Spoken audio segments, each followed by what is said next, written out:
Welcome to the RGD podcast. So this podcast is going to tell you about setting up a new business, running through all the problems that we have and helping you guys improve and get to financial freedom. My name is Khalid. I'm the owner of Reyt Good Desserts and I'm one of the founders. And this is Sayam. And Sayam runs RGD, as you've probably seen from all the social media. So today, guys, we want to basically introduce to you who we are and what we're about. So I'll start off now because I'm at the start of the journey, whereas yourself, you came in a few weeks after in on the journey. So RGD, I can't take the credit for the brand. It was actually a vision of a friend of mine called Abdi, but he's no longer part of RGD because of personal reasons. Whereas I was supposed to be a silent investor into the business. However, now I'm pretty much involved in the business. So Khalid pretty much like called me in and was like, look, something's opened up. Do you want in? Said yes straight away. So that was actually, was it a week before opening up? Yeah, it was a week. Literally just dive straight into the deep end. Yeah. So look, bear in mind, me and Sayam have zero experience. We've never worked in a dessert place. We know about good food, and we're opening up a dessert place in an unknown location, in a totally different concept, a totally different style that's never been done in Sheffield. Never mind most of England. We are a ghost kitchen. So what a ghost kitchen is, we're a hole in the wall. So the hole in the wall is literally there. Cars come up, they pull up outside, place an order through the window. We pass the desserts through to them. So this is a totally wild concept, yeah? And at the get-go, I kind of had it in the back of my head. Either this was going to do really well or really bad. However, I've been in business before, so I've learned the art of having patience. So what has been your biggest challenge in this so far, Sayam? I will probably say with zero experience, like handling food, anything, I had to learn that, getting, got the hygiene, all that stuff. It's like, oh, there's quite a lot to log. Label everything. I was like, oh, this isn't like, back at home kind of thing. This is like proper, like, oh yeah, you've opened this, date it. And it's like, it's getting into a new routine that is strict, I must admit. But then as weeks and weeks goes by, it's become like second nature. And then of course, learning the new till system, like we have to learn that. Literally the opening day, doing our best, like setting it up. Yeah, so going back on the till system, we're using an open source till system called Loiverse. So if you guys are opening up a business, check it out. You only need a tablet. It's free. It's easy to use, so you don't need to pay these like £50 monthly subscription fees. You can use it on your iPhone. You can use it on your tablet. It prints off with the receipt printer, and you can even use your Uber printer to print off the receipts on. So you don't even need to buy a printer for it. Uber won't like me for this. It is convenient though, like I must admit, right? Because I say, oh, we're just editing the menu, editing the price, tracking anything you want to do, literally 20 seconds, all done. All right, so this system's quite advanced here. So what happens is you place your order, and then we have a make screen, which someone's taken off and doesn't use it anymore. not mentioning who. So I've got another screen where you place an order, it goes to the screen, and it prints out a receipt. The receipt goes over there, and then what you can do is you can check off your orders. You can see how long you're taking on orders. However, the operations of the business, one thing that we've done is we've limited the business operation. So 1 or 2 people are working in here. So rather than like paying like 10 people to make a product, we've simplified our supply chain. And how we've simplified our supply chain, I'll let you explain to them. Well, we kept it local. We go to a local baker, which is, well, kind of Sarah, of course. Yeah, Sarah from Bake. Yeah, so for the guys that don't know about Sarah, she caters for Sheffield United, she caters for Porsche.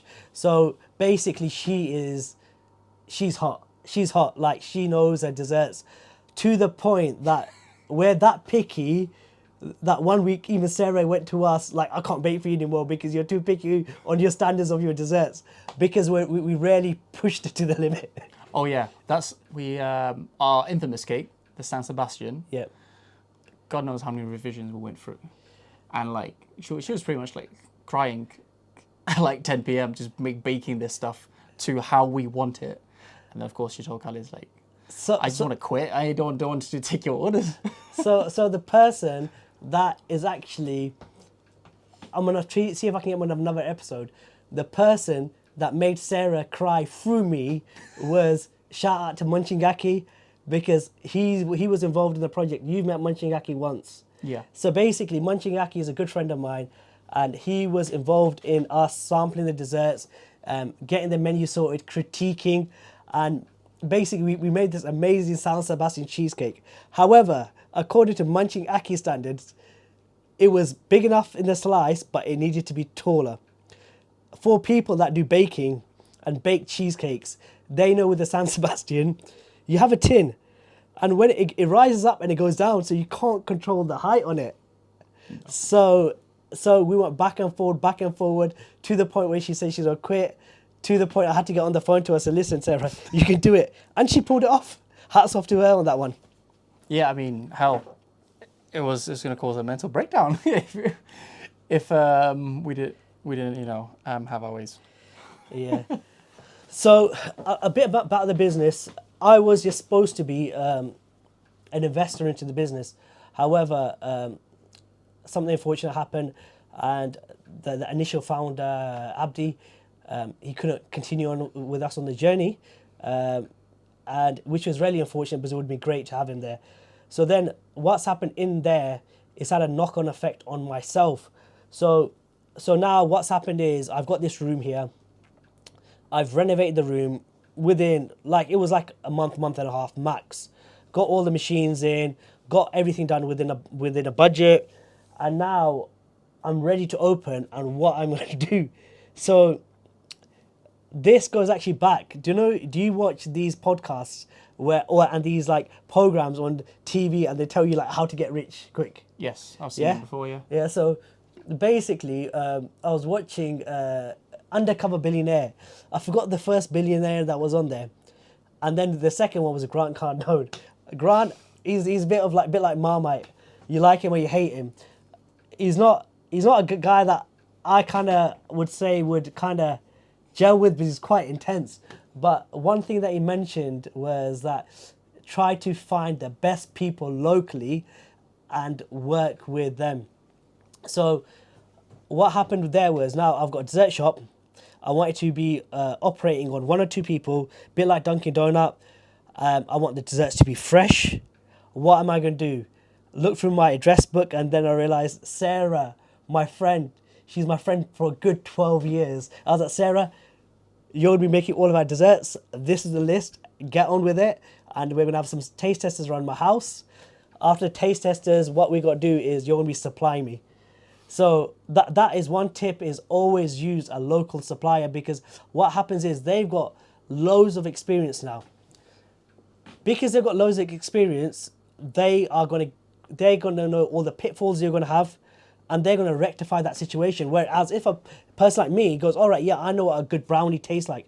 How would I know how to make a good brownie? I'm not a baker. I've not spent 5 years, 10 years, 20 years perfecting the craft, whereas they have perfected the craft. And the thing is, they're more critical about the quality than, say, me or you. Yeah. Yeah, I mean, bakers, they know their standards.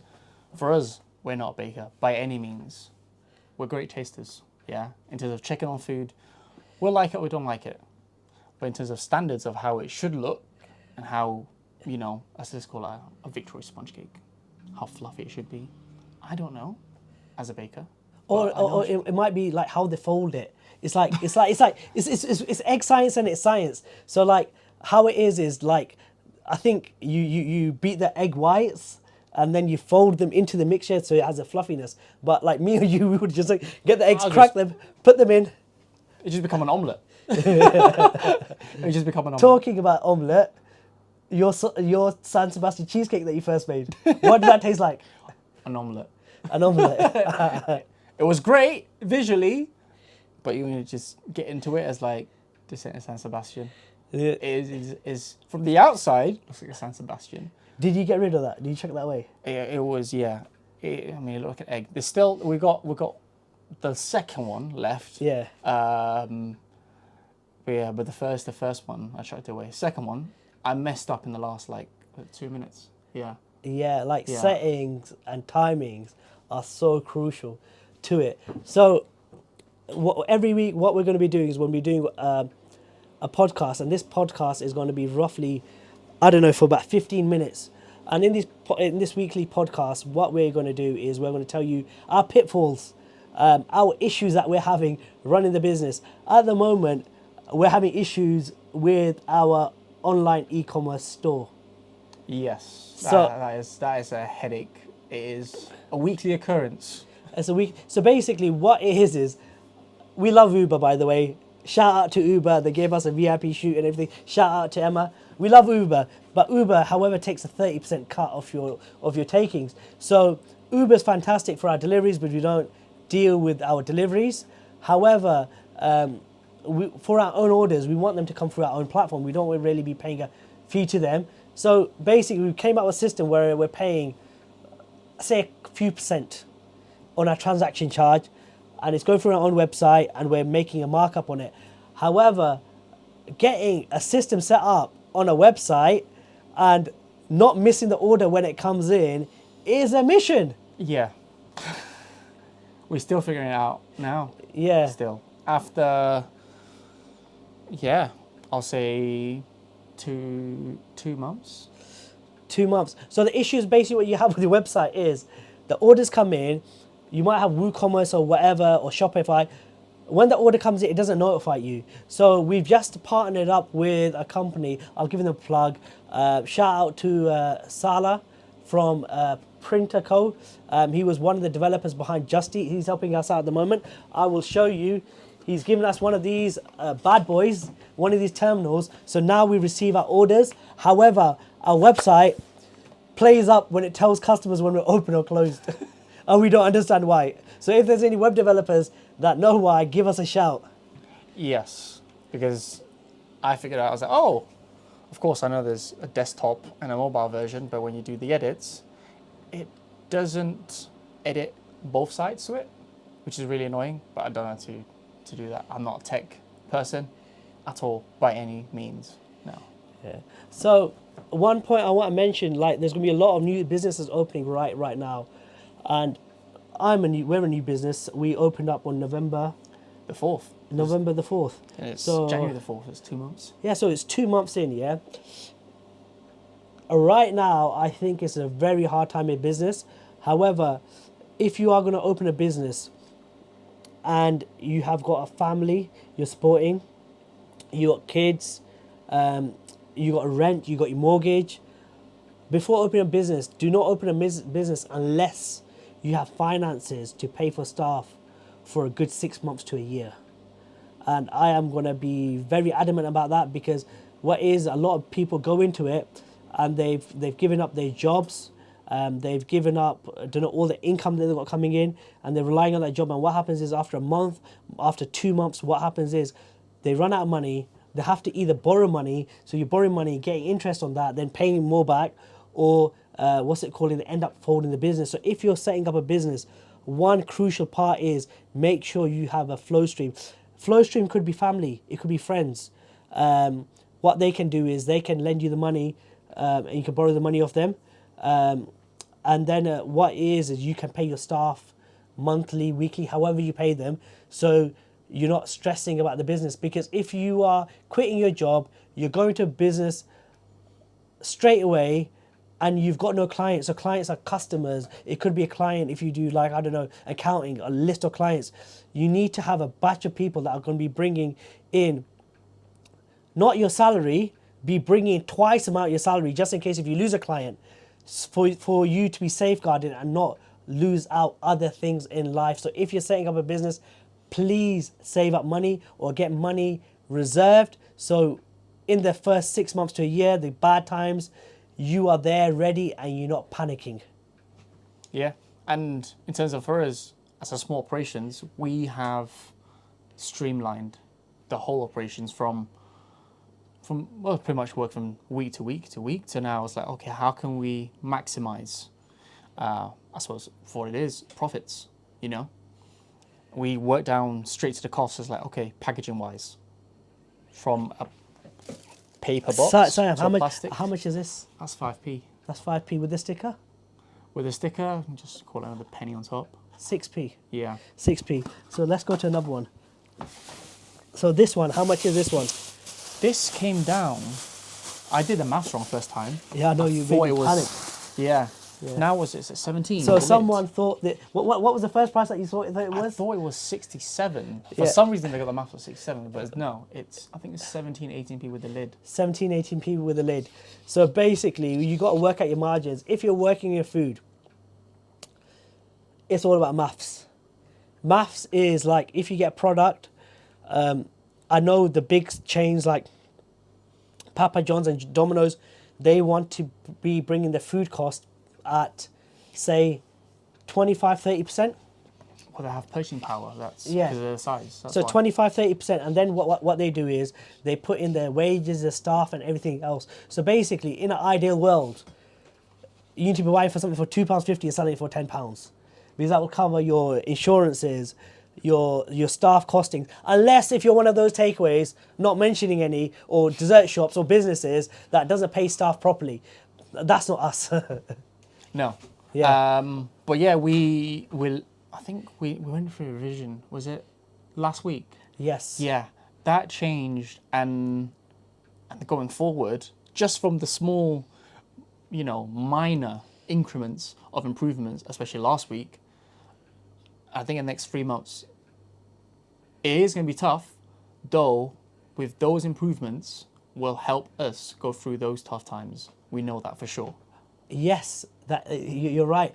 Also, as well, this month we've got some loss leaders on there. So at the start of opening this business, I was like, loss leaders, I don't want to lose any money. So check me out now, yeah. I am giving away free tea with every order, or tea for 50p, and our tea is amazing. And it's not even UK tea. The tea is curry chai. The curry chai actually cost the business 80p, whereas say 80p, that's our raw cost, not including the making of it, the electric, that's just our raw cost of it, yeah? And then if a customer turns up, we're giving it for 50p, so we're making a 30 pence loss on it. And that did help figures out this weekend. Yeah, definitely. Like, last week, we introduced the free carrot chais with every single order. And You have to say the code though. yes, K61, right? Without the code, no free carrot chais, unfortunately. But yeah, honestly, that drove a lot of traffic into the business last week. I'm probably saying, most of the time after Christmas, Boxing Day, it's dead. But for us, it picked up more, really, than we anticipated, because we thought, normally after Christmas, people are just going to wait until New Year's Day, right? Splurge it. No. But it was just like day after day, boom, boom, boom, boom, boom. So we're gradually getting there. Yeah. Also as well, we got another promo going in January. This is going to be mad. All right, so everyone buys cookie dough frozen. We don't. Our cookie dough, shout out to Sarah, it's fresh. It's not none of your frozen stuff, yeah? But our cookie dough, we're giving it £3.50 a portion. So cookie dough from the cash and carry to buy for our portion size is £2. To buy? Yeah, Okay. from their cash and carry. So shout out to DWS. If you go DWS for a portion, it's about £2, £1.50, £2, depends what size you want, yeah? You got £2 for the cookie dough, you got 15p for that, then you got the ice cream, 40p for the ice cream, and then by the end of it, the cookie dough is costing you 4 or 5 quid. Then you put your profit on, blah, blah, blah. We're selling our cookie dough for £3.50. So if you guys are local to Sheffield, grab it. It is absolute steal. Yeah, probably the cheapest of all. And it's not frozen, it's fresh. It's fresh, made in Sheffield. That's the best part about So that's it. even a better bargain, Yeah. I mean, granted, I'm not a big fan of cookie doughs, but I was skeptical, and then I tried it, and then I had to stop myself. Don't make. any cookie doughs for me at work because I will just rinse it. There will be none left for the customers. True, and you'll be gaining loads of weight as well. Yeah, I'm on the last buckle on my belt. I'm not gonna lie. Yeah, so hit the gym, walk home. All right, so guys, we are going to call it a wrap today. Yeah, we're probably waffling on too long. We're going to do weekly episodes on IGD podcast. Tune in. If you're opening up a new business, pop by. We'll give you tips on what to do and what not to do whilst we learn on our own journey. Yeah, and hopefully that'll save you time and effort. It's like what you've done wrong, plenty. All right, I'll catch you guys later. Till next week. Take care.